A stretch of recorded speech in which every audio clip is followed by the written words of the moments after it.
most important thing to me is being in the habit of reading my scriptures. When I read my scriptures and ponder and write things down is what helps me a lot. The scriptures and the church is what makes me happy, and I wanted to share that with Danelle. I've known Danelle since our sophomore year in high school. Danelle didn't really know a lot about the LDS community until she got to high school. Then all of a sudden, she's in a high school and surrounded by all these LDS kids. She was in a school class with several of them when she got cancer.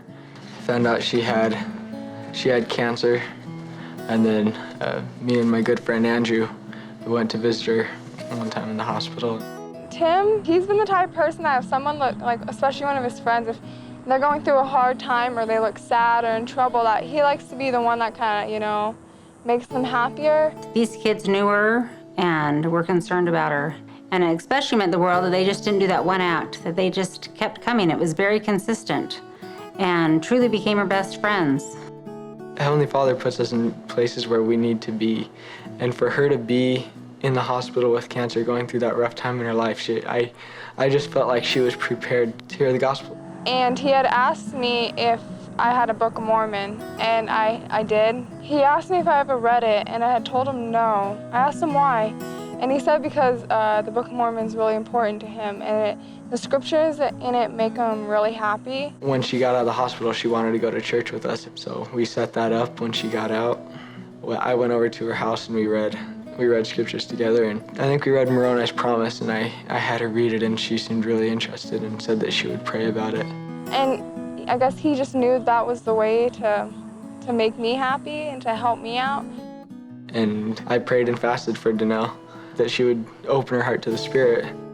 Reading the scriptures always took me into my own little realm. I felt a lot happier while I read them, stress-free. It was I forgot about my day and I focused on the scriptures.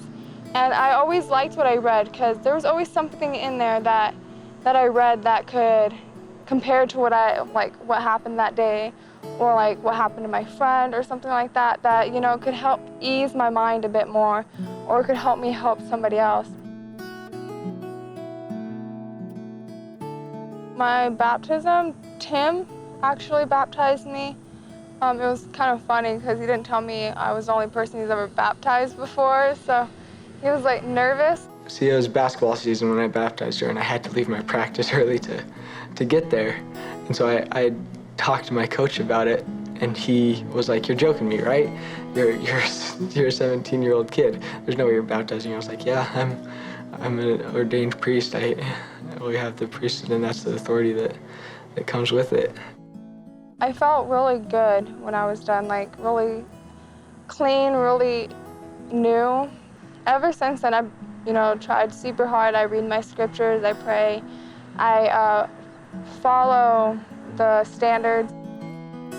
It meant the world to Danelle that Tim cared, and especially that he cared enough about her to introduce her to the gospel, something that was precious and dear to him, that he knew that he could share and change her life. This is something that Danelle gave me before baptism, just as an invite that she gave to a lot of her friends, but she wrote a note in mine that really meant a lot to me, and I want to read it.